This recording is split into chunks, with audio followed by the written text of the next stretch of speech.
Though not perhaps the dominant force it was during the heyday of the PC, Intel remains the largest U.S. semiconductor company and a foundational institution in Silicon Valley. The bottom line, Intel could end up with its first outside CEO, or at least the return of a former executive rather than the promotion of a current leader.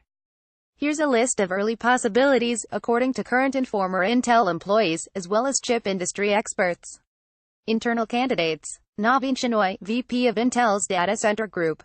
He's the most likely of the Intel lifers, but he's also seen as having less experience than the company would normally like. Murthy Rendich-Intale, president of Intel's Technology, Systems Architecture.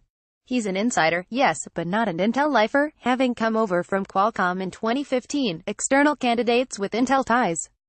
Renee James, Intel's former president, left the company in 2015 and is CEO of her own server chip startup, Ampere. Stacy Smith retired in January as Group President of Manufacturing, Sale and Operations after 30 years at the company. Diane Bryant, who ran Intel's data center group until 2015, is currently CEO of Google's cloud unit. Pat Gelsinger, CEO of VMware, was seen as a possible Intel CEO candidate, but that was a long time ago. Speculation is he has been gone too long, and might not want the job in any case. Update: Gelsinger tweeted Friday that he's not interested.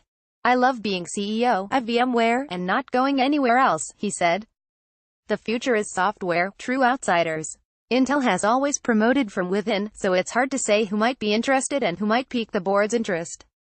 Intel declined comment on its search for potential candidates. Meanwhile, there's just as much discussion over Krasanich's sudden departure. Yes, Intel's rules do prohibit consensual relationships among subordinates. Plus, according to its statement, Intel only recently became aware of this relationship even though it started some time ago. But Intel has a long history of such relationships within the company, including at its highest ranks. That left some people on Thursday wondering if there is more to the story or if Intel is just applying a stricter standard in the. It's also possible that the board could have been tempted to look the other way if it took this one problem by itself. But this isn't the first time questions about Krasanich's judgment have come up. For instance, there were lots of questions, never fully answered, about why Krasanich sold Intel shares ahead of the disclosure of a big chip flaw last year. Read more on Intel.